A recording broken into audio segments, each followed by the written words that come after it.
Hello, everyone.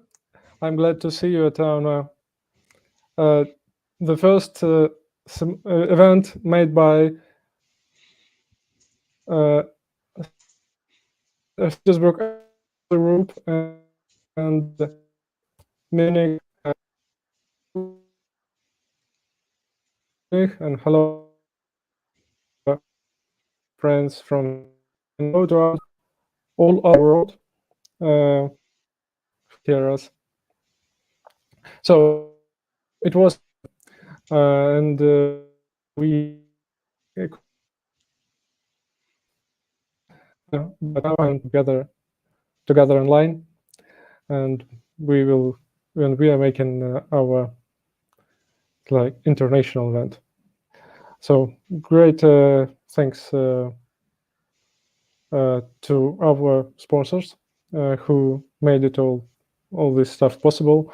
Thanks to JetBrains company who help us with this stream, and thanks to our consortium, our sponsors who allow us to to support our meetup group webpage. So today we will have 3 speakers, and you can ask questions right in the YouTube stream, in the YouTube chat. There will be a small delay between your questions and between this stream, so we will need to wait a little before our speakers will be able to answer them. So let me introduce our first speaker, Anton. Anton will tell us something about using R for linguistics. Thanks a lot, and you're welcome. It's my great pleasure to speak here, and thanks everybody for making this happen on all ends. In Munich, in St. Petersburg, everybody else who was involved, thanks a lot for making this happen. It was incredibly hard for the first time to organize that, but I'm happy we managed that, and I'm happy that everything is... Can you hear me? Is everything going or not? Yeah, fine. Sorry about that. Couldn't hear myself for the time being. Sorry, I'm resuming the showdown. Yeah, so we're going live, and that's fine. I'm happy to be here. We hope that this will establish a new tradition, and we are always happy to see more speakers, and all the technicalities will eventually go out of the way, and we'll be enjoying ourselves no matter what our location is. So just to start my talk, I just wanted to share a few hints and a passion that I had, and it has been R for a long time. And this year has been increasingly hard for everybody. So my purpose of this talk is just to make you smile, and maybe you will find something that's useful for you. And I also wanted to draw attention to the field of linguistics. That's not my specialty, but I like it, and I'm here to share the joy of it. So when it all started back in March this year, everybody was freaking out, and it was not clear what's going on. And so we have seen a lot of feedback from various services offering all sorts of promotions and free passes to all sorts of events and studies. And one thing in particular caught my attention is a great course by 2 of these wonderful scholars. They are both research fellows at Higher School of Economics in Moscow, in Russia. I have heard about these and their works, and especially I would like to highlight that they both have a great popular science books, and I read one of them, Reconstructing Languages from Esperanto to Dothraki by Alexander Pepersky. and Anton Simon also has a few interesting books on the topic, so go ahead and read them. They are amazing. But what they did is they also published a course, an online course, and that was called Linguistics, Phonetics, and Graphics. Unfortunately, it's only available in Russian, and it's not active right now because they are making another version of that course. So you cannot engage immediately, but just feel free to drop by and follow. And if you're outside of Russia, and I am sure that other platforms also have linguistic courses. So how does the course look? It has 13 models. Every module is a piece of a thematic piece, 25 lectures, and 300 exercises. For some reason, at that point in time, 300 exercises did not look scary, and that was the first mistake that I made. And at that point in time, I could not see how many people are active in the course and what is the pass rate, but I can see it right now. And you can see that almost 14,000 people are in there, and only less than 700 passed the course. And here's how we can use R to calculate the pass rate for that. That's under 5%. So that's basically how you use R. Thank you for your attention. But seriously, 5% pass rate is not so much, and that's the second hint that things may go south in that endeavor. However, the course itself and the way that the lectures present the material is very engaging. It is tough, but engaging. So here's how a typical exercise would look. So for instance, you have a table and you have a piece of theoretical information of how say the consonants work. And for instance, in here, you will see a table of words with prefixes written in a Akkadian language that was active in Mesopotamia in third millennia to first millennia before Christ.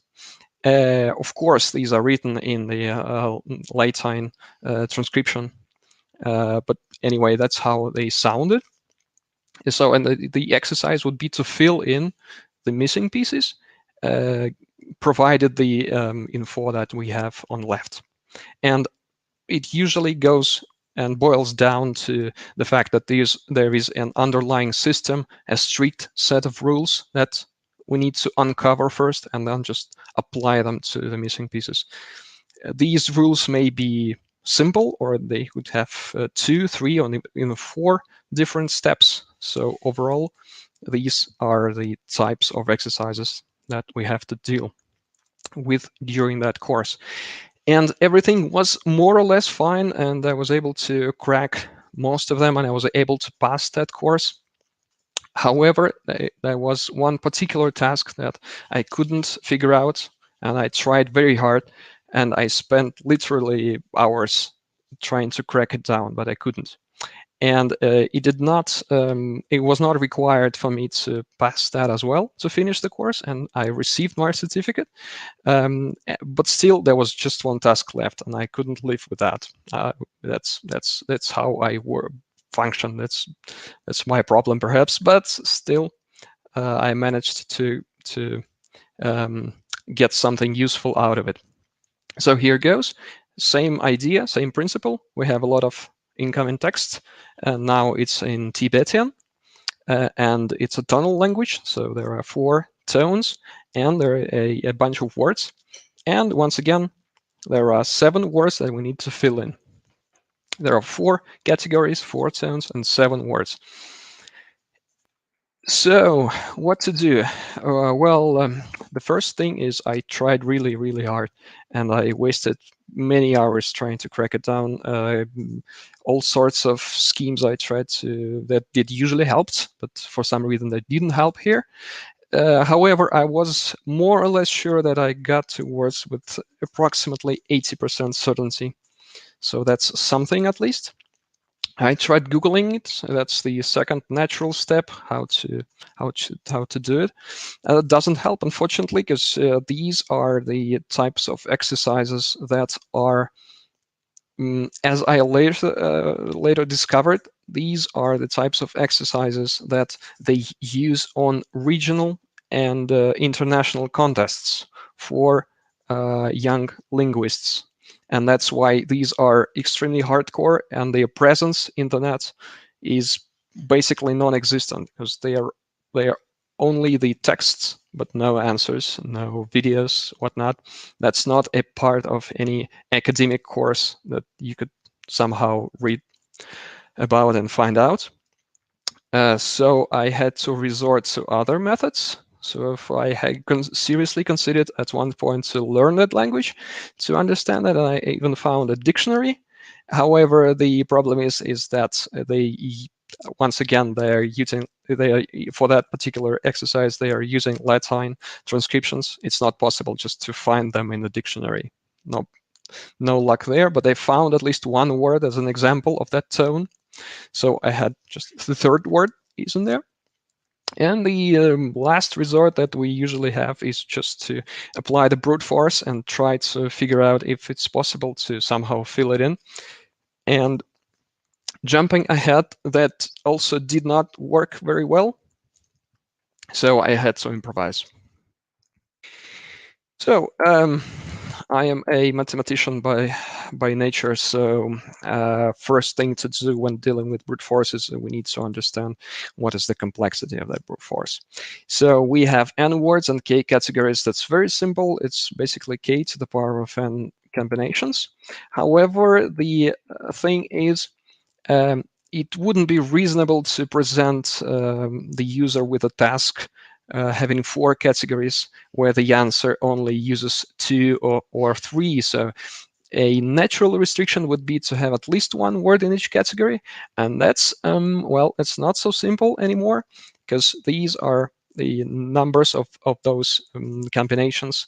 It falls into a fairly complex scheme that is that you can look up here, a very good source for that. It turns out that the answer is k factorial 2 multiplied by the Stirling number of the second kind. So, and these are presented here. So this becomes a little bit challenging, but here, the basic example, we have N7 and K4. So we have a number of base combinations, 16,000. And the second option, which is significantly less number, but still, as R suggests, a very big integer. This is 8,400 combinations. And R has everything. You see that immediately one can find those Stirling numbers of the second kind and the factorials as well. And also, I just wanted to bring your attention to the package GMP. When dealing with factorials, it is somewhat difficult because it's easy to hit the overflow for standard number types. So that's why an extended arithmetics, long type arithmetics, the so-called, is being used, and that is covered by the package GMP, along with all those helper functions. That's very useful, and go read it up if you haven't seen it already. But that's too much. That's too much, and not even that is a complication, but also the fact that there is a UI that a user should use to match those combinations. And this means that not only we have a lot of these combinations to brute force over, but also we have to choose manually, and it's at least 3 clicks for a new combination, and it's basically a non-feasible thing to do, even if I consider some of the words to be known. So what to do?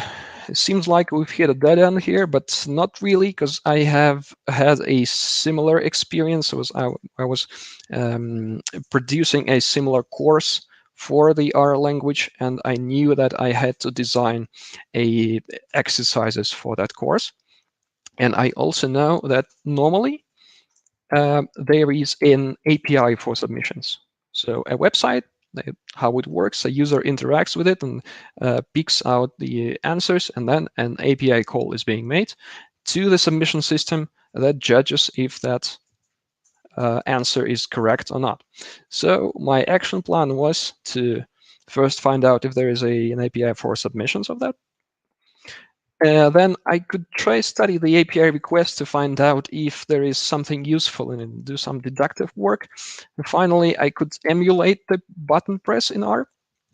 So I could just reproduce the mouse click. And finally, if that is successful, then I could use some pieces of code to implement the brute force scenario.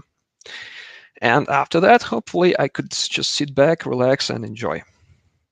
Let's see how it goes. So unfortunately, that course is over. It's no longer possible to submit there. So I do not have the same button press scenario. However, the internet is, well, huge. So there is at least one website that uses the same scheme. And the first I thought of was Stack Overflow. There are some buttons in there. So how to uncover that API? The first, you would go to a developer tools in Chrome, and other browsers are also available. And there is a functionality that allows you to record what's going on. And once you press that skip button, you will see that there is an API call being made.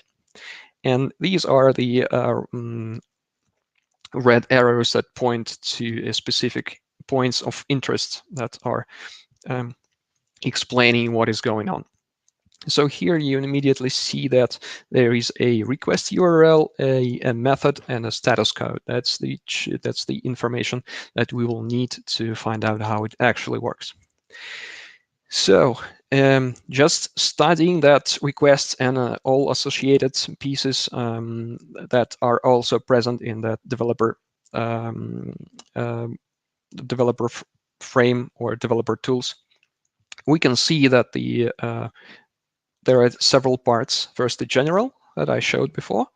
It contains, among other things, things like the request URL, the method, the HTTP post method, and the status code.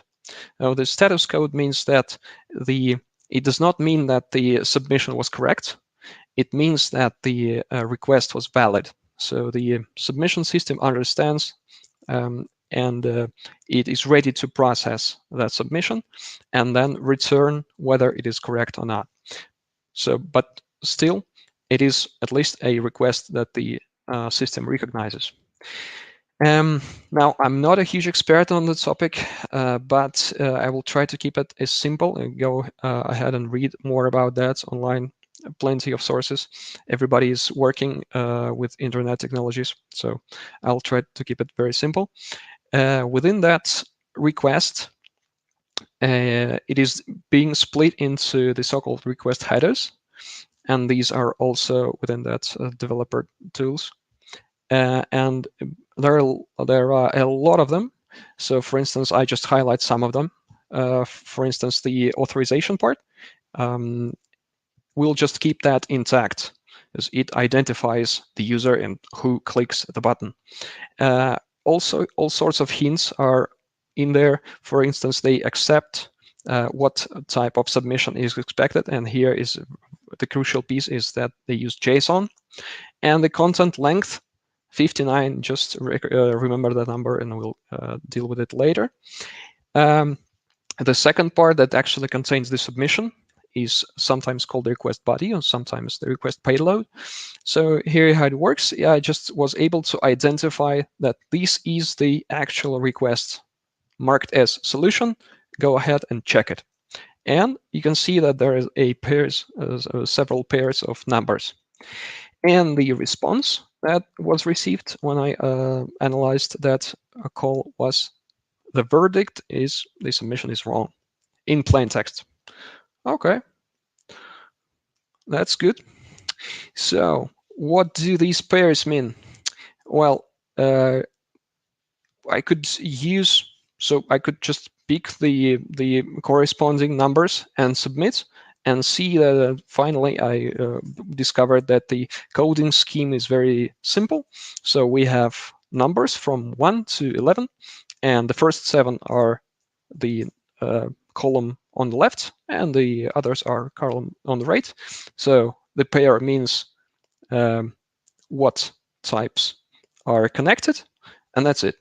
So basically, I was able to reconstruct how the submission style is defined between the submission and that form. All right, so according to our plan, we have the following step, and that would be to mimic the button press. So here, using the pieces that I identified earlier, the API submission requires a JSON. So for instance, I'm just using a sample submission, and I can reconstruct it in a form that the API wants. So here I'm just producing a body that is exactly as I need, using my own submission that I constructed just on the fly. And also a crucial piece would be to just understand what the length of that, and it's exactly 59. So that's what is being coded, just a number of characters in that string. That's cool. So if now we try posting this request, we would receive a response 200. It's a bit of a trial and error to find out which headers we actually need to keep intact and what to change if needed, for instance, the content length. But anyway, this is how it works, and it returns 200. It means that the submission was valid at least. I will try I will skip a bit and show exactly how to post this request a bit later down the line. Just a few things that I wanted to highlight. This is this would normally not the behavior that is expected from the user. So I was able to complete that course, and my pass grade does not depend on the fact that I have that particular task left or not. So the API load should be reduced to a minimum. So my initial idea was that it would take thousands of requests. That's too much. So for my particular example, I was able to boil it down to about 200 or 300. And that's a good thing to do. The API backends may be protected from that sort of action where we're trying to mimic user activity. So that just be aware of that. And more or less, once the developers change the backend, it's no longer compatible. So I just verified that it is not possible to use that solution. So how do we go ahead? I have to say that base R is incredibly rich, and now every possible task contains a fancy package that users may use to do basically whatever. But the base R is undeservedly forgotten at times. So my task would be to remind you of the great capabilities that base R has.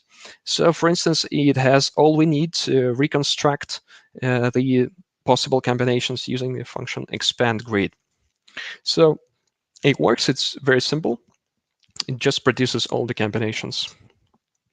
We just need it to be a bit more sophisticated. So just wanted to highlight another useful function for that. A do-call function, probably my favorite in base R.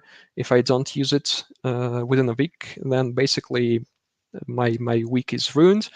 So go ahead, and we can use the same approach to produce all those pairs. And remember that we need to find only 4 words, since 3 I'm more or less certain in, and all that's left is to produce combinations of length 4. Okay, so we have that object that contains all the possible combinations.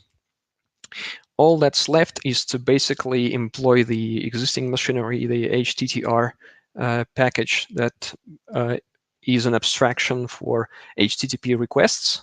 It's basically has all that we need. So we just say that there's a post, a URL that we found out earlier, a body that was previously done, and also a number of headers. The only trick here is to find out that the content length is somehow dependent on the length on the submission, and we cracked that down early. So we have to also implement that. And finally, I do not know what the correct text would be. So I'm just doing a for cycle, and I'm saying if the verdict is not wrong, that means that somehow it may be right. So, and that's how we may uncover the solution. The only thing is, in that for cycle, is we want to skip those combinations that do not fit into that one word, at least one word in each category. That's also, I'm not listing here, but that's a thing that should be done also to minimize the API load. And after that, the number of combinations is also significantly reduced. And it's also a good idea to add a bit of a delay, just to not to overload the API, just to mimic that user behavior. So a sys sleep in 1 second of 1 second should be enough.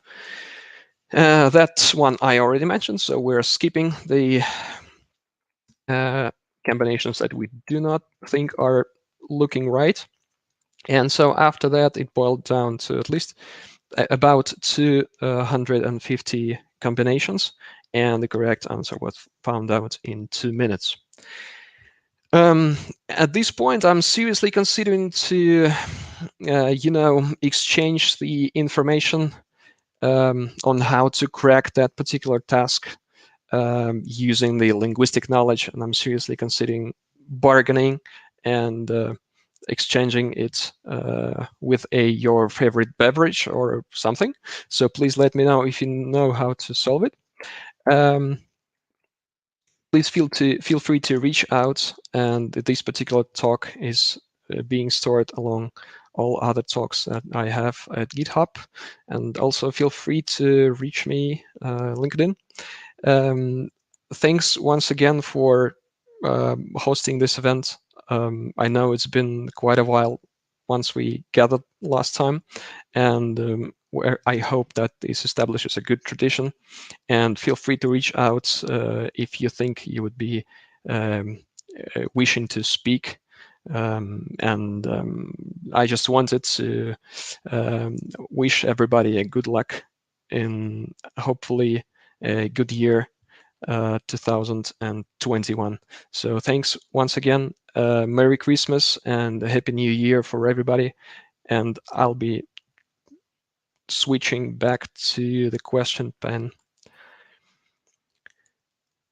Thank you. To see if we have any outstanding questions. Thank you, Anton. Don't hesitate to ask your questions if you have any. By the way, thank you for this amazing cheating instruction. I have a couple of online courses myself, and now I will definitely add some restrictions on number of attempts per day. So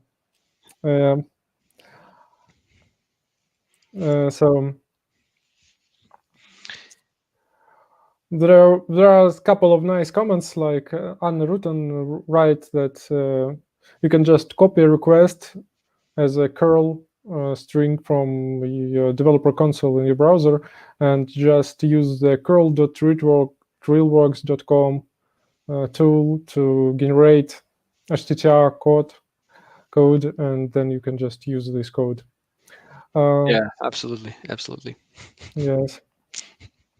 Also, yeah, Vasily writes that you can use R Selenium to automate some stuff in your browser using R. Yes, all this stuff can be used to cheat with online courses, but don't forget that. Don't do that. Don't do that. Yes. That's not a good idea. And I'm ashamed of myself for doing so. It was just done for educational purposes. Well, all tricks were performed by professionals. Don't repeat them at home. Right.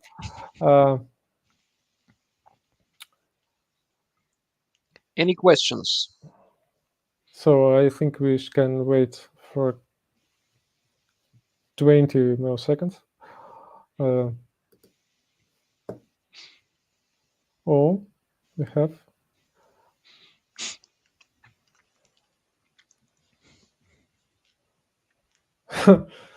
Yeah.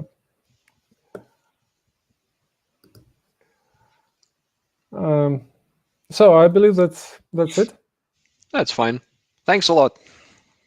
Yeah. Thank you, Anton. All right, cheers. So I want to introduce our next speaker, Alexey Osipov. Alexey will tell us about linking using fuzzy matching in R. So. Okay, hello everyone. So first of all, thank you very much to the organizers for an opportunity to make a talk at this event. So I already gave a talk on St. Petersburg R meetup a couple of years ago on actuar and its usage in insurance, and it is very interesting for me to speak for St. Petersburg again and to speak for Munich. So I must say that the date is very important for me because almost exactly 10 years ago I defended my PhD. So it is quite nice to make a presentation almost exactly at the same date. So you see that I'm using Beamer. And it is because I'm also a mathematician like Anton Antonov, and in math usage of Beamer is standard. So I will talk about linking via fuzzy matching. So I have in abstract I have indicated Sidenis as my affiliation, but later I understood that actually I could have indicated Swiss Institute as well. So essentially Sidenis is an IT company that produces various IT products for different insurance companies. So we have a large client Allianz, we have a large client Swiss Re, and I can also say that I'm officially employed for Swiss Re as well. Swiss Re Institute is a research subdivision of Swiss Re, and I can also say that I'm a part of Swiss Re Institute, and casualty R&D or casualty research and development is essentially a department in Swiss Re Institute I'm working for. So I'm mostly interested in algorithms, so that is why I will speak a lot about algorithms. However, I will mention the relevant R packages as well. So I will speak about fuzzy matching. So the task will be like this. So we have two data sets. We have a database dataset and we have an input dataset. And both of them contain text fields, and we would like to join these datasets by text fields. Of course, we all know about concepts of joins from SQL. However, the problem is that we would like to join not exactly, so we would like to join the fields that are close to each other, and it is exactly something that is called fuzzy matching. So one of the datasets is a database dataset. Essentially, it means that we are allowed to make certain transformation as it beforehand.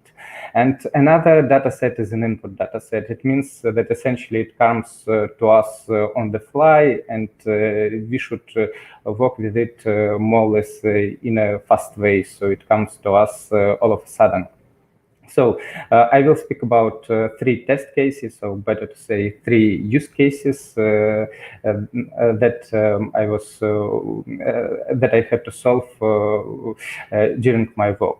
So the first test case is connected with matching by meaningful content. So meaningful content essentially means that the meaning of the text is essential.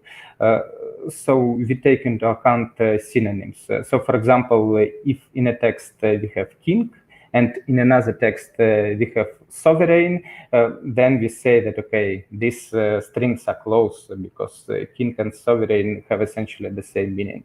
And in the other cases, we do not look at meaning. So essentially, we just compare strings as strings. So I will talk about each of the three test cases in detail, and I must say that the third test case is essentially the most interesting one for me. Okay, so first about matching by meaningful content. So what is it about? So imagine that we have a database of industry classifications. So you know that there are a lot of industry classifications. So for example, there is SIC industry classification, there is an ISIC industry classification, and so the same industry can be represented via different text, and we have a task like this. So for example, we are given a new object, and we would like to assign this object to some industry classification. Or we have one industry classification like SIC, and we would like to link it with another industry classification like ISIC. And here are the key features of this problem. So synonyms are important for us. So for example, in the phrase, we could have a word enterprise. It is close by meaning to the word factory, and we should take it into account. And also we are allowed to make several links for one phrase, so we could give up to 5 recommendations. And here are some examples. For example, in database, we could have these industries, so like these long phrases connected with production. And for example, we would like to classify rice factories. And it seems that by the meaning, rice factories should be close to the first phrase. That is why I indicated these phrases by red. I must say that all examples here are mock examples, so in reality it is a bit different. And so how do we link? So first, of course, we need to do some pre-processing. We need to throw away punctuation. We need to throw away some very frequent words. Also, we need to deal with special symbols, to change them via English letters. And the key idea is to use embeddings. So essentially, we take a word and we assign it to a certain vector in a multi-dimensional space. And of course, there are a lot of neural network models that could do the job. So what to work, global vectors model. And it is an idea to use one of this model. So we have a model for a word.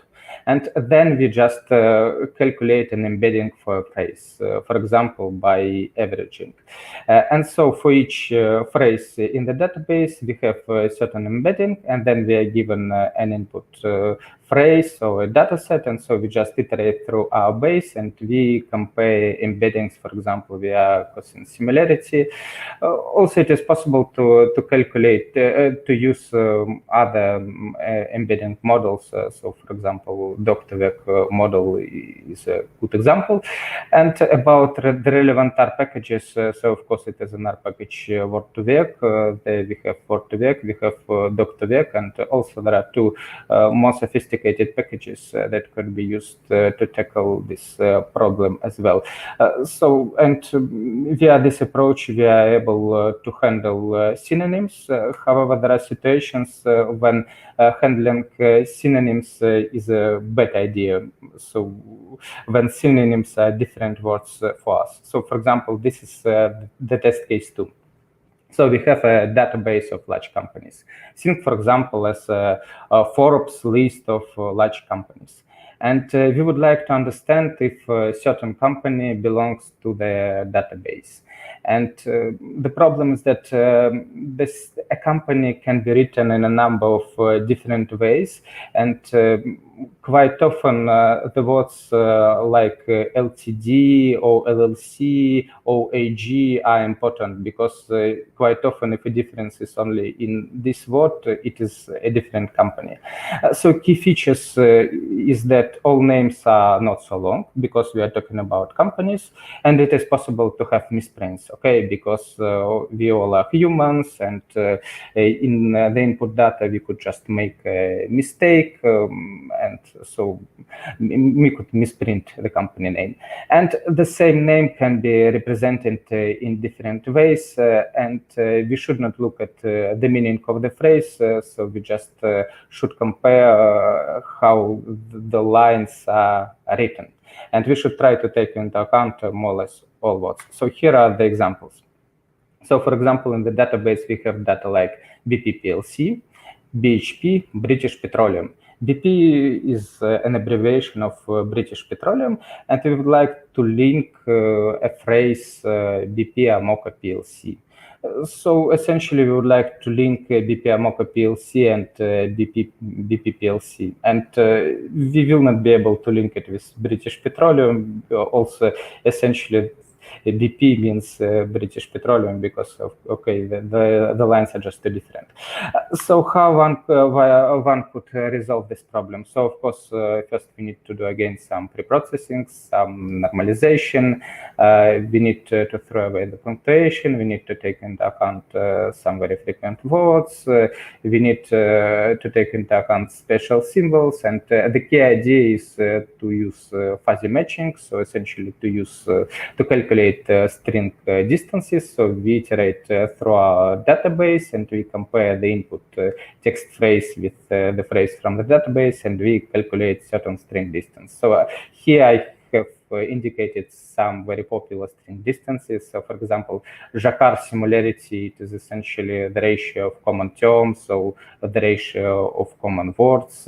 Then Jarov-Winkler, Levenstein, Demiro-Levenstein, optimal string alignment are examples of edit distances. So the idea is that, okay, we have two strings, and we just try to edit one of the strings to get the other string, and one could edit in a number of ways. So that is why we have a lot of different distances. In Jarov-Winkler also, it is better if the common symbols are closer to the beginning of the phrase. And then there is also a longest common substring distance. Okay, so we choose one of the string distances, and we do probably some parallelization to calculate faster, and okay, we calculate the distance, and then we need to choose some sort of threshold value. So we could choose it, for example, via manual validation. So if the distance is less than this threshold value, then it is probably a match. And then also it is important to have something like a disambiguation block. So essentially, the disambiguation block is something that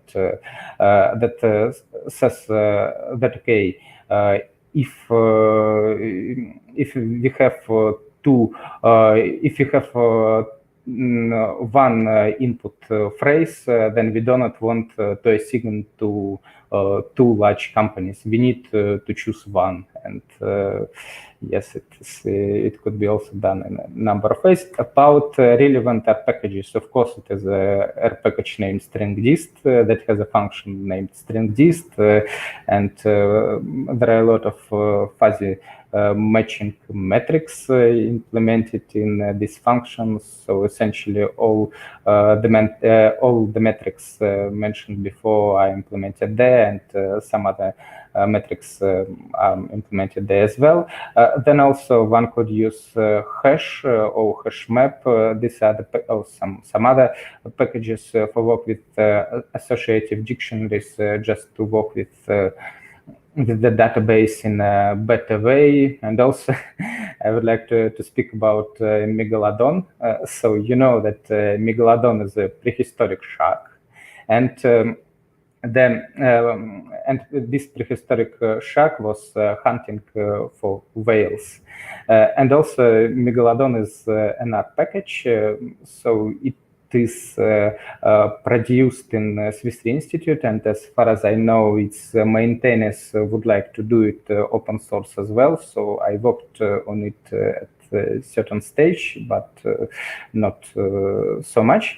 And essentially, the idea of this package is that, okay, we have a list of large companies, and we would like to link somehow the input companies with a list of large companies. And so essentially, they have created a Megalodon that tries to hunt for whales. Whales are large companies.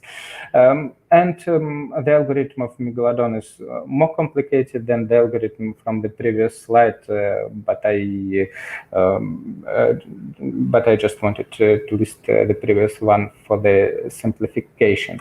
And the third example is the most interesting for me. So again, we have a database of claims, so insurance contracts. A claim name is some sort of unstructured text. It can be very complicated. It can be long. So it can contain a lot of words. So for example, up to 100 words. And we would like to link a company with the corresponding claims. And the key features of the problem are like this. So first, we have a lot of claims, so our database is quite large. Second is that not all text fields are relevant because in many claims the company name is contained. However, it is possible to have a lot of claims which just do not contain any information on companies. So they could contain information on people, they could contain information on some natural disasters, on some insurance events. And so we are linking with an unstructured text. And again, it is possible to see misprints because we all are humans. And yes. And the same name can be represented in a number of different ways. So we could write Coca-Cola, we could write Coca-Cola company, and how one could try to resolve this problem. So examples, for example, in database, we could have Grupa Sidenis SA. SA means Sociedad Anónima, as far as I remember. Cyclone Clause. Cyclone Clause is not even a company, so it is some sort of cyclone, it is a disaster. And the third phrase is like, do not use Svekoli Tuba, UAB. So I think that Svekoli Tuba is a company. However, we see that the claim name contains a phrase, do not use. So probably we should not use this claim name. However, it contains a company name. And we would like to link it with a company like Asarinix. So probably we should choose group Asarinix SA. So how one could do it? So the suggestion is to split the task into 3 stages. So stage 1 is the classification block. So we just try to reduce the dimension of the problem, meaning that, okay, we have a database of claim names.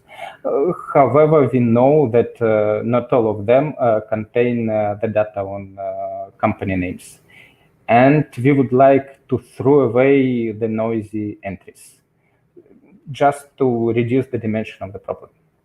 The second stage is that, okay, assume that we know that this particular company name, that this particular claim name contains some company name. However, the problem is that the claim name could be quite long.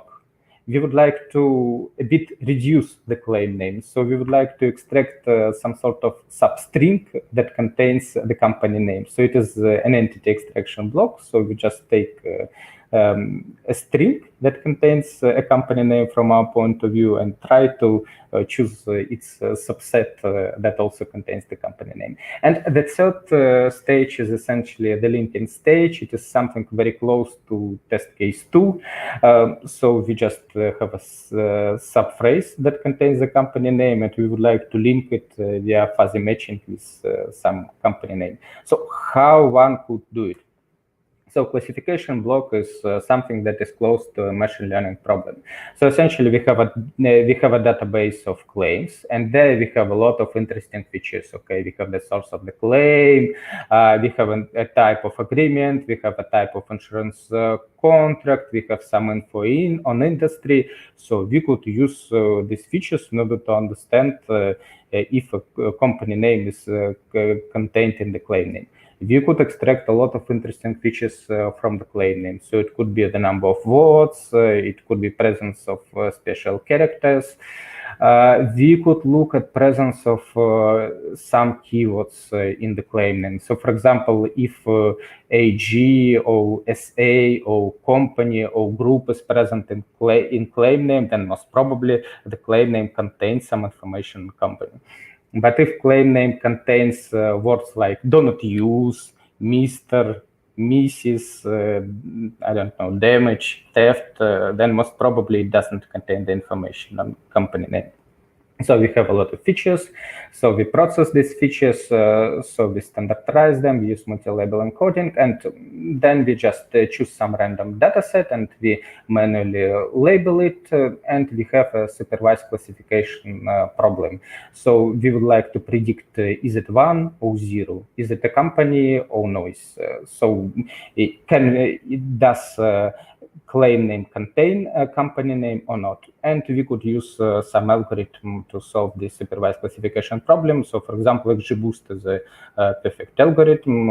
So of course one could use our package XGBoost or correct or ML3 for this problem. The second piece is the entity extraction block.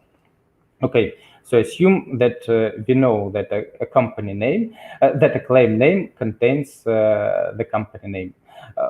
How could we try to reduce the claim name?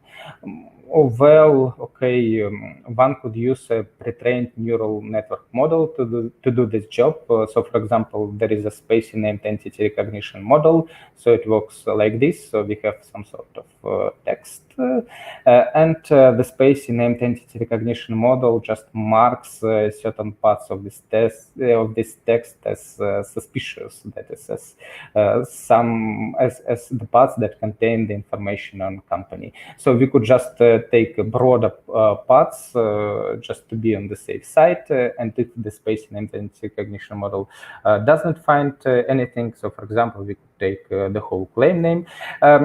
One could use R package spicy R to use with to deal with the space named entity recognition model. It is essentially a wrapper over the Python package. It uses reticulate inside, and also one could use regular expressions to do the job even better. And then the linking piece. Okay, so we have some sort of subphrase that we think contains the information on company, and we would like to link it with some input company name. So what are the key problems? So first, the cross product is large. Okay, we still have a large database, and probably we have a lot of company names. So the cross product has dimension of m product n, and so it is quite large. And the problem is that the text fields have different size. So in the database, the text field is large, and in the input text, it is usually small. So how could we do? So for example, first we could calculate a metric that can be computed very fast, just to reduce the dimension of the problem, and just to throw away some part of the cross product. So it could be some TF-based metric. And then for this, for the reduced cross product, we could calculate a lot of second level metrics. So for example, some Jacquard-based metrics. And then for these second level metrics, we could choose thresholds via combination of clustering and manual validation. So for example, so the idea is just to choose some subset in the space of second level metrics in which we could link in a good way. So for example, we could first do clustering, then we could do manual validation, then for the good cluster, we could do clustering again, and then we could do manual validation, and so on. Anyway, about clustering, we could use Kamins from stats or dbscan from dbscan, and again here we would need something like a disambiguation block, because we think that a claim name should contain only one input company inside. So if we think that two company names are contained in claim name, then by some algorithm, we should choose the best one. And just to summarize maybe the main points of the talk. So sometimes it is a good idea to take into account synonyms, but sometimes it isn't. So when we speak about industry classifications, maybe it is a good idea to take into account synonyms. But when we speak about companies, it seems that even very one word like AG or LTD could play a great role, because we could get essentially a different company. And then prehistoric shark megalodon can be used to hunt for large companies. Oh, that is another package that people from Swiss Institute plan to make open source can be used to link companies with large companies, and we could get better results by taking into account the specifics of the problem. So like meaning that, okay, in the input, in the database, we have large text fields, and in the input dataset, we have small text fields, so we could say we could calculate metrics in order to take it into account. So essentially, it seems that I have spent my 25 minutes of the talk. If you have any questions, please feel free to ask. Thank you, Alexey, for interesting talk. As an organizer, I'll just ask my questions. Sure. First, have you validated your results? Yes, we have validated the results in each of the test cases, and in test case 3, we have validated each of the stages, and we are more or less satisfied with the quality, but I don't remember exact metrics, exact values. And how did you do it? Well, we did essentially some manual validation. So we just have a human expert that takes a small random subset of the output data, and he just estimates the quality. Okay, thank you. So we have a couple of questions already in the chat. Vasily Kamitsky asks, what are the embedding for phrases have you tried except of averaging? Essentially, as far as I understand, so I tried essentially only averaging, but it seems that people who are working on it also try something like Dr. Vec. So. Okay. And we have a question from Rock Unax. Is Megalodon available anywhere now? They want to make it open source, really, but I don't know when. And but since the maintainer wants to do it, I think it will be available on CRAN. At least the plans are to put it on CRAN. Do you have any dates, maybe? I'm not a maintainer, so I just worked with this package at certain stage like half a year ago. So I just really improved it, added some features. So about the dates, I just don't know. So maybe sometime in the future. Okay. Yes, yes. Anyway, the picture with the shack is really beautiful, and it is important to hunt for whales. Okay. So thank you, Alexey. Thank you very much for listening. I don't see any more questions. So thank you. Let me introduce the next speaker, Martin. Martin will tell us about machine learning in R and MLR-free package, ML-free pipelines. Yep. So go ahead. All right. Thank you very much for having me here and giving me this chance to present my basically work of the last of the last 2 years by now, actually. It's not actually my, I'm not the only one working on this, and I'm not even the main person working on the main package. So I'm presenting MLR3, which is a pretty big project, collaboration of quite a few people. And I'm actually only working on one sub-package of that.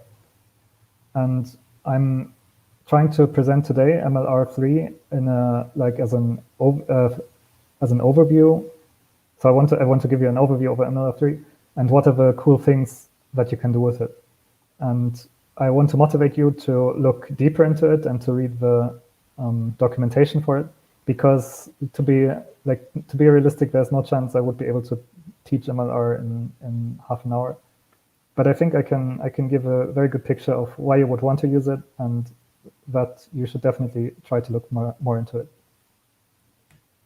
So what is the state of machine learning in R to begin with? There are lots of different machine learning methods. So there are lots of different packages you can load that give you chances of using different methods. But the problem is they have often an interface that is not unified. And also to do pretty important things and to do common things, for example, hyperparameter tuning or performance evaluation, you would have to write your own glue code, or you might want to use like the functions that come with the packages, but they might work differently for different kinds of packages. So for example, if you want to fit a support vector machine, you have a different call than if you want to fit an XGBoost model.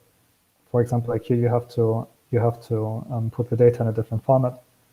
And MLR3 wants to get this burden out from your shoulders. So it wants to give you a unified interface to all of these things. So the philosophy that we had when writing MLR3, well, that we try to follow, was first that pretty much everything should be an object. So not only the data sets themselves are objects, but also the algorithms you use for machine learning, and even the ways in which you evaluate performance, or by how you tune your algorithms, tune your machine learning algorithms. They are objects that you can manipulate, that can give you information about themselves and so on. We're also using data table. Data table turned out to be very good for handling large data sets. And we try to be light on dependencies otherwise. So we want to be safe that so there's only very little chance that MLR3 breaks because some dependency broke.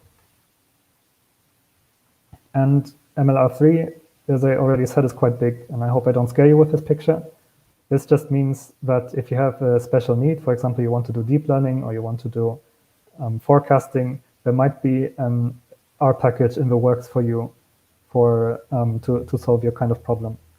And here I'm going to be presenting like the main task, the main package MLR3, together with some hyperparameter tuning and using the pipelines package to build quite robust and quite functional machine learning pipelines. So what are the basics for MLR3? As I already said, everything in MLR3 tries to be an object. And the main ingredients we need are the data, the learning algorithms, and things to do with that, for example, performance evaluation. What does data usually look like? We have columns in a tabular format, where some of the columns are the features, so the information that we use to predict something, and the things we actually try to predict, so the target, as we call it. For example, here in the iris dataset, we might want to predict the species given measurements of some of its leaves. And in MLR3, we can just get a task object, which takes very few arguments. We want to give it a name that it uses to represent itself. We give it the data, and we tell which part of the data is the thing we want to predict. And now we have a task object, which represents the classification task we want to solve for this data. And this object already gives us quite a few things to do with it. So we can inspect it. It tells us what kind of features there are and what kind of classification task it is, and so on. The next object we are interested in is the learning algorithm. So the learning algorithms themselves are also objects here. We get them with this unusual way of constructing objects, that I'm going to show later more thoroughly. And this learner object represents the algorithm. We can train it on our data that we have. And now we can inspect the model, inspect this object. So for example, we can ask, what is the model? In this case, we have the rpart packages, rpart algorithm, which is a decision tree. This gives us the decision tree as it was generated by rpart. But we can also use this to predict on new data. So if we have some data set with new data we want to use to predict, we just call the predict new data function of this learner object, and it gives us some prediction. Another thing about learning algorithms is that they have hyperparameters. So there's ways to configure these objects. And here we have a central way of representing the configuration options that we have for each learning algorithm. So we might want to say what is the minimum number of items in a split in a tree node, so that it gets split into further leaves. Now that we have the learning algorithms and the data, we want to know what is the performance that we expect from this learning algorithm. For this, we use resampling. Resampling usually works by training the algorithm on some parts of the data and leaving out some part of the data. And on this part that we left out, we then predict and compare performance, and we get some value. For example, we might do bootstrapping here or just cross-validation. One big thing about this is also that we have to do this multiple times while leaving out different data. And we get different performance values that then get somehow aggregated, for example, mean aggregated, and this is our resampling. Now for this, we would usually have to write a big function that might be error-prone, and we would have to take care of things like we want to have like randomization and such things. Instead, MLR3 gives us the resample function. So the resample function itself needs the data, the learner to evaluate, and also the kind of resampling to do. And here again, the resampling that we do is an algorithm that is represented by a resampling object. So we use this object, give it to the resample function together with task and learner, and we get a resample result. And this resample result is useful not only because it can give us the aggregated performance, for example, here the classification error, but we can also, for example, ask it what are the predictions for the different resampling folds. Here, by the way, notice again, we have the actual thing that we use to measure performance is an object here. So we might as well use area under the curve here or some other kind of measure. Not for multi-class prediction, by the way, but in general. So now we have ways to evaluate performance. We want to compare different kind of algorithms. We might even want to compare them on different kind of data sets. So we might have different kind of learning algorithms, different kind of data sets. We want to know the performance for each of them. For this, we have the benchmark function. So the benchmark function takes a design grid, which is itself made up of different tasks we might want to evaluate performance on. It gets some learners that we might want to evaluate, and we could even give it different ways of resampling. Like we might try to have cross-validation, but also bootstrapping. And when we get this benchmark, as you will not be surprised to hear, the result is called a benchmark result. We can inspect this and get some kind of table. So this table tells us on what kind of task, what kind of learner got what kind of classification error. And we might even give it different kinds of measures. So we might even get different kind of aggregation values here. And the nice thing about this object is we can also use it to plot. So we can get plots of these performance comparisons. This is, again, a different package, the visualization package, the MLR3 viz package, which works together with ggplot here. And as I already said, because everything is an object, we have these interesting ways of getting to these objects.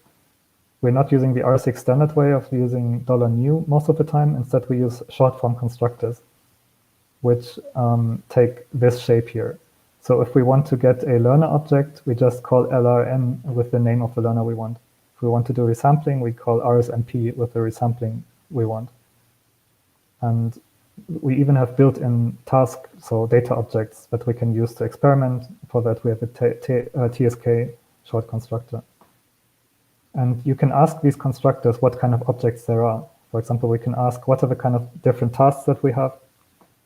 And if we just call this function, it tells us what there is. And then we can get one specific object just by giving it the name of the object we want.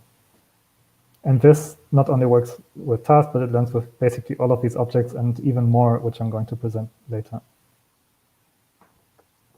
So now we're at the point where we can compare different learners.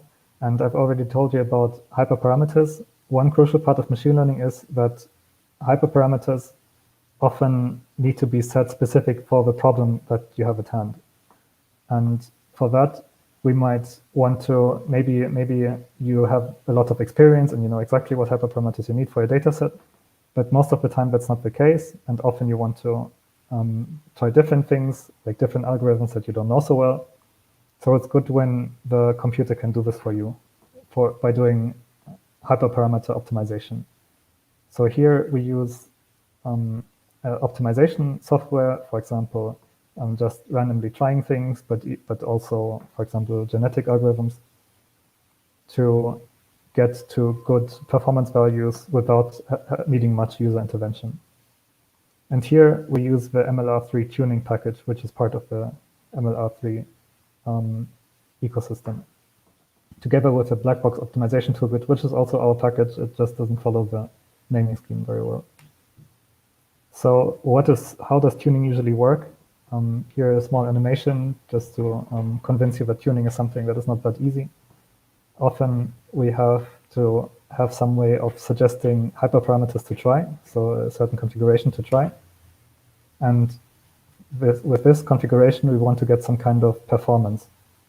So we're going to do the resampling again. This gives us a performance. So the up axis here is basically the performance value we got for the hyperparameter configuration. And this we repeat. Now we try something else, we get some performance.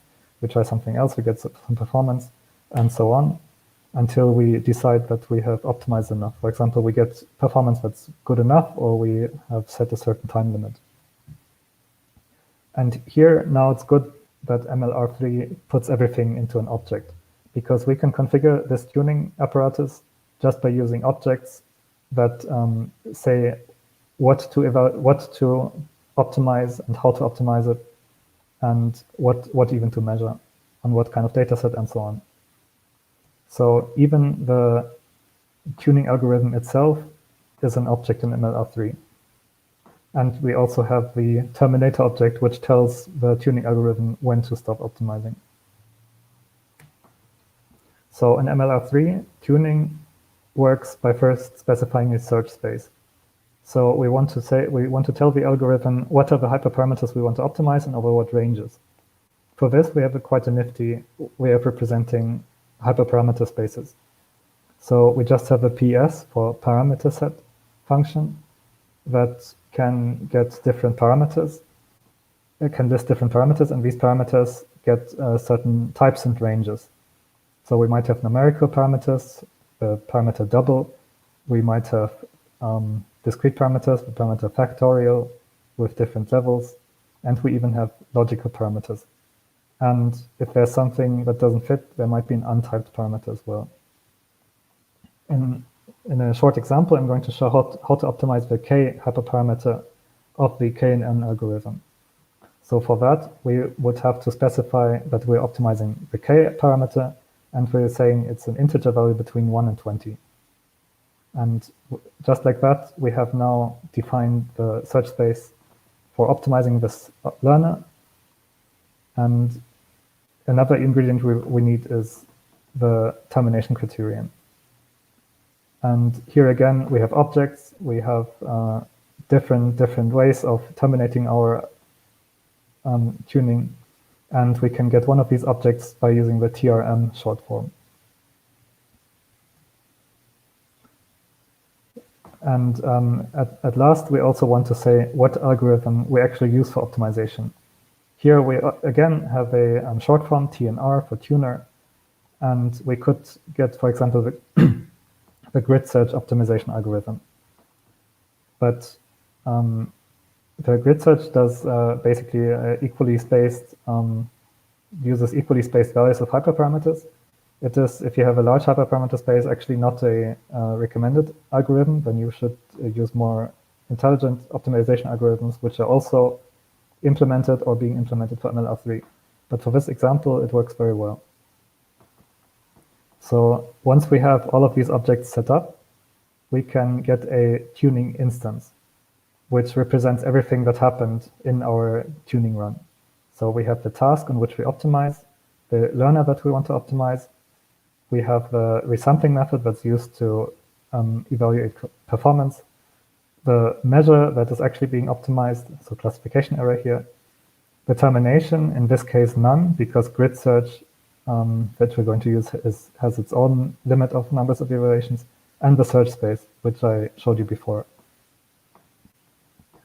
Once we have all of this together, we can take the the tuner object and just call optimize, and this gives us lots of output and tries lots of different things. And in the end, the instance contains all the information about what happened. So here's all of that on one page. We get the tuning algorithm, we get the instance, we call optimization on this instance, and it tells us what is the optimal result. Here I left out all the output that was on the last page. And we can also use this instance to plot information about what happened during tuning. For example, here we can plot how the performance for different k values developed. By the way, we're only using holdout resampling here, which is quite noisy. That's why this is not a very smooth curve here. If we use the more thorough resampling method, this would take longer, and we would get a smoother, more accurate curve probably. One tricky thing about tuning is that you need to have nested resampling if you want to know how good your tuning algorithm works. And this is quite a complicated topic because you have to do tuning inside a resampling fold, and the resampling you have to do multiple times, so you have to be tuning multiple times. You have to be very careful that the tuning algorithms don't get any information leakage from the test set. It's can be quite a big topic, and the nice thing about MLR3 is that it makes it a very small topic, because it gives you a learning algorithm that behaves like a tuner. So we have the auto-tuner object, which optimizes a learner on the given data set, and then behaves like this learner, but with optimized hyperparameters. So this thing here basically is like using like training the KNN algorithm on the iris dataset after optimizing on the iris dataset. And this thing itself is just an MLR3 learner. So it can be used for benchmarking and resampling to have accurate comparisons of different tuning algorithms. So, and now to the final topic here, and this is quite close to my heart because this is basically the package that I personally have been working on the most. This is pipelines. So MLR3 pipelines takes the idea behind MLR3 to the logical conclusion, which is everything should be an object. Here we don't only have objects for learning algorithms, we have objects for all the different data handling operations. So data preprocessing becomes an object in itself. Also things like bagging or things like ensembling become objects that can be used as objects and handled like objects and so on.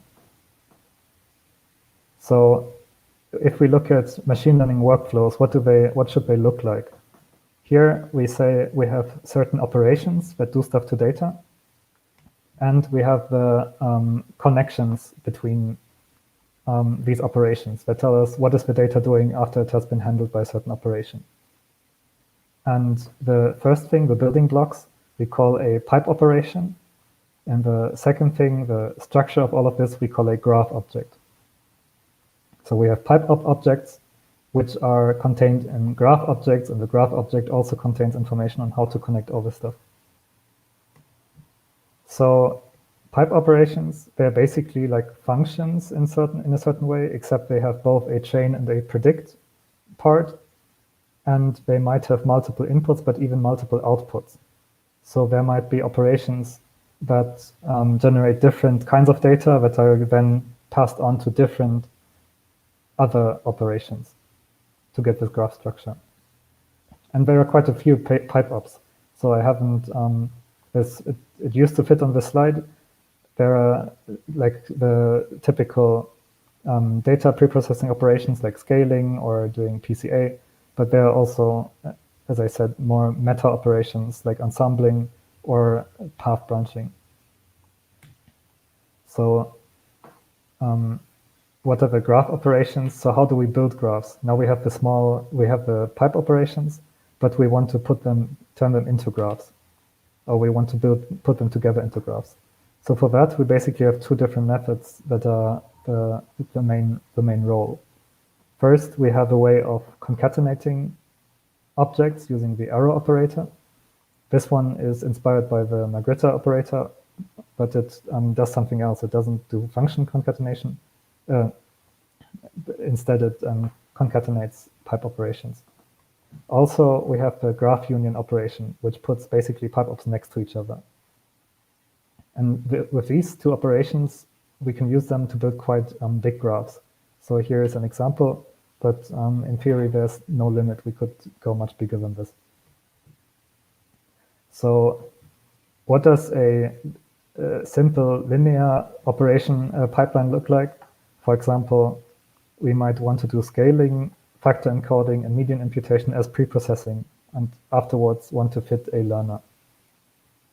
Here, the main thing to note is that we have the learner inside a graph, but the graph itself can be wrapped in a graph learner. So all of this behaves like an MLR3 learner object, with all the benefits we get from that. We can do resampling, tuning, and so on. So we would build this pipeline very easily, just concatenate, like putting the objects one after the other. And then we can get a graph learner and train it on a certain task. And maybe very cute to see what's happening here, because this would be much more difficult if you were to do this by hand instead of using this automatism. It has to do scaling first, but it has to save the scaling factors. Then it does factor encoding, but it has to save what kind of factors are there. It imputes by median, but for the prediction step, it also has to memorize what are the medians. So when prediction data comes, it has to predict, it has to impute these values as well with the same median. And finally, we fit the learner, and we get a model from here. And once we predict with new data, the data flows through this pipeline again, and all these things that were saved are applied in the correct order. Now, there are lots of different things we can do with this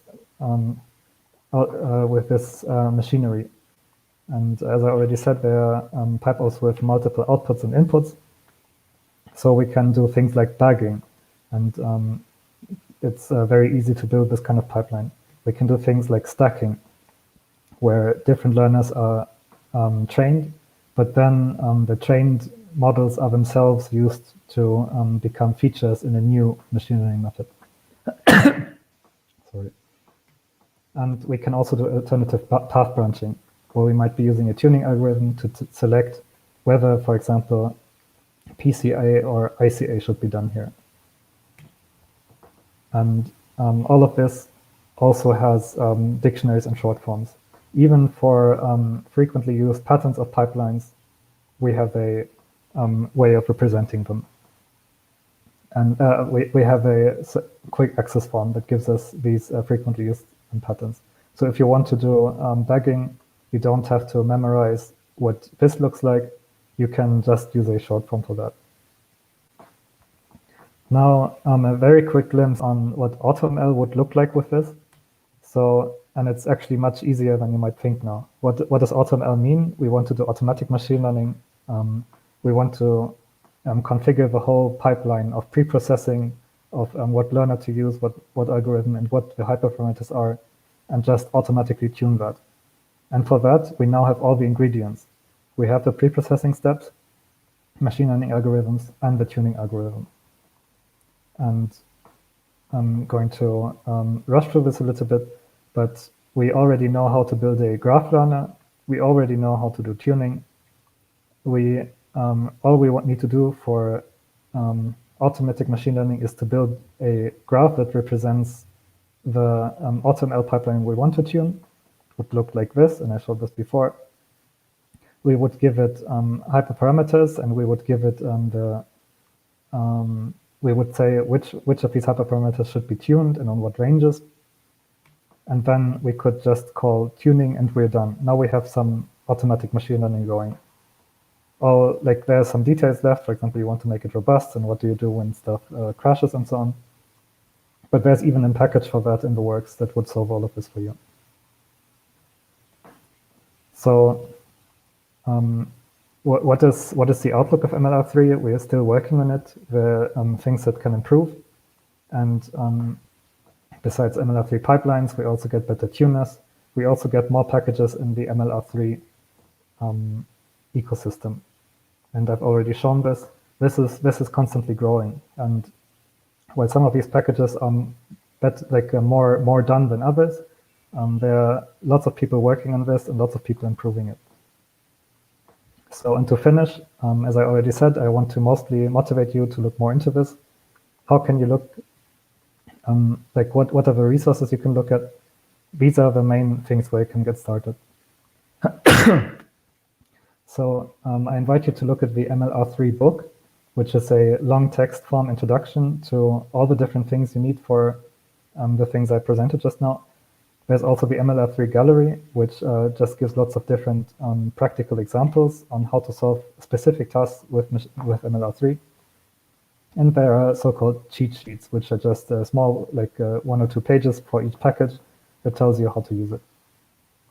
So, and with that, I thank you again for having me, and I'm wondering if there are questions. Yeah, thank you, Martin. It was really fascinating. It's really time for me to try something except the LM function. So we have quite a lot of questions. So the first question from Manuel Oviedo. Any comment related with the variable selection problem applied in these multi-class classification problems? So I guess the question is feature selection. So interestingly, there is a feature selection package, MLR3 feed cell and MLR3 filters. So we are working on this. Basically, it comes down to having some kind of optimization, maybe coupled with some heuristics that make the optimization faster. But we are working on this, and I think it's in principle, you can already do this. It maybe not be on CRAN, but you can already try to use it. Okay, thank you. So the next question from Bhagat Masu.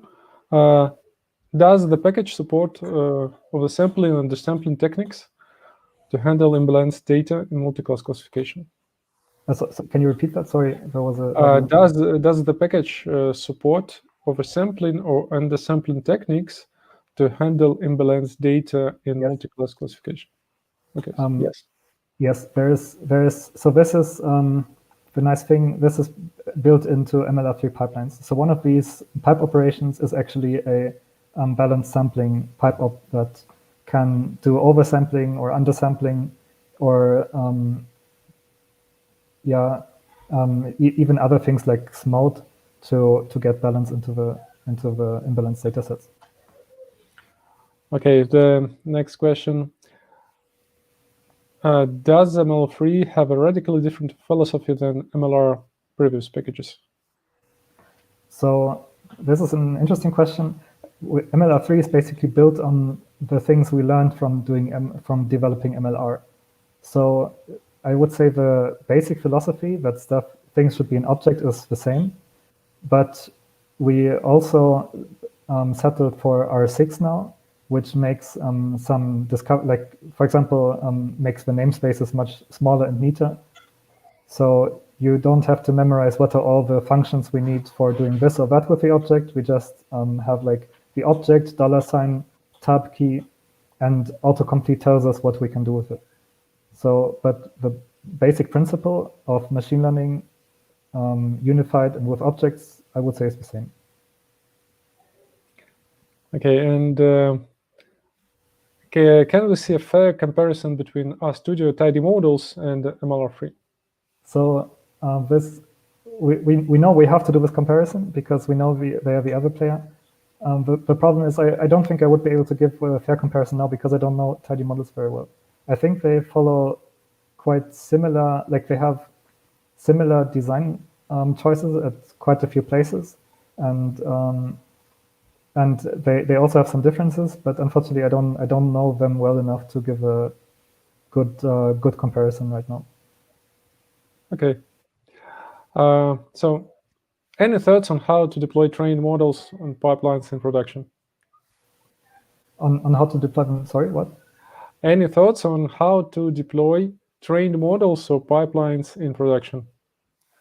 Well, in the end, this is basically like I would say it's not easier and not harder than doing deploying other things of R in production. So if you want to, you might use this as a research platform and try to rapidly prototype different kinds of things, but then maybe you need to implement it, write it in Java anyways. Or if you can use R in production, there's no specific there's no reason why you wouldn't do it with pipelines. So I would say the final answer is we're not doing more, but we're also not doing less than other packages in R.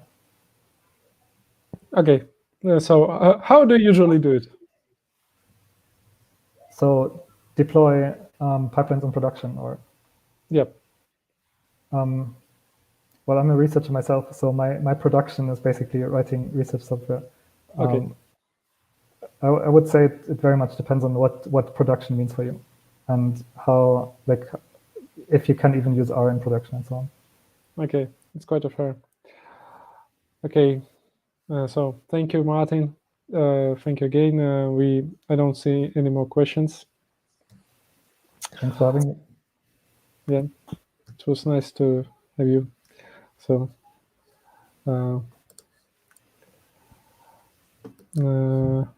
thanks everyone for watching us.